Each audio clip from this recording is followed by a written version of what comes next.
Hi, everyone. Thanks for tuning in. I'm Dave Shore with the 3-1 group. And one of the things that I like to focus on is the subject of leadership. Not because I found that I became an expert, because I never stopped learning, but it's because I've been fortunate enough over the last 30 plus years to observe up close some very big leaders. And I have found that to be very valuable. And I want to share that and talk about that as much as possible, which in turn has helped me and hopefully will help you as well.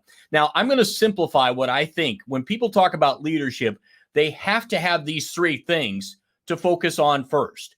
And when I give examples on each of them, I hope you're a sports fan, because I love business and sports, but I love the similarities between them. So I end up giving a lot of analogies about those things. Okay, so first of all, you have to have a vision. You have to be a visionary. Where it is that you see yourself or your company needing to be in order to succeed or separate yourself from the pack. Those are the most important things. Getting out in front of your competitors. Good visionaries then know how to reverse engineer. They know how to go from the goal, back their way back, and so that they can figure out how they're going to get there as well. Certain coaches that I saw during my years of traveling in sports and covering sports were very good at that.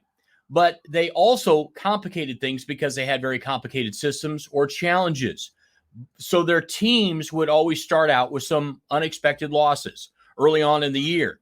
But then by the end, they had not worried about those too often. And by the end, they had gotten to be the strongest team of them all. So knowing that they were going to make it a little bit more difficult, but suffer some losses first so that they could get to their ultimate goal. Having that vision of where we need to be, how we need to be operating by the time we get there.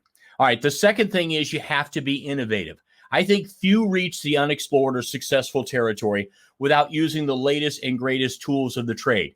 So think of it. Name me one successful person or company that does not use the internet, social media, and other digital platforms very well now. I've seen so many innovative people. I love to focus on Mark Cuban.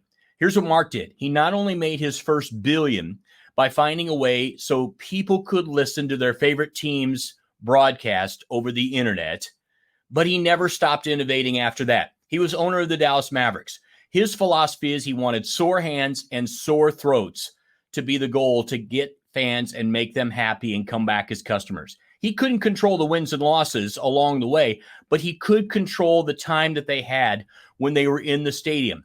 And even numerous times on the road, I would see this. We'd be on the team bus on the way to the airport or to the stadium, and he was sitting there in the seat on his phone, keyboard out, thumbs flying, answering emails from fans all the time. And this was in the 2000s. So mark.cuban@dallasmavs.com was an email that actually got to him, and he didn't mind. He gave you a touch point as a leader, and that was innovative. So then the final thing is, who's on your team? Most of the time, you need to collaborate with somebody. You need teammates. So who's coming with you? And these people can't be you. They can't be exactly like you or have the same philosophies. One more sports analogy. Bill Parcells, one of the great NFL coaches of all time, he always took turnaround teams, poor teams, turned them around into winners. How he did that is he would pick the guys that needed to be successful for him to get to his goal and for them to get to their goal together. So Lawrence Taylor, Hall of Fame linebacker, right? He was not a Hall of Fame linebacker when Bill Parcells took him over the first time with the Giants. He picked Lawrence Taylor to give such a hard time to. So hard that Lawrence Taylor thought, and some of his teammates were, what is wrong with this situation?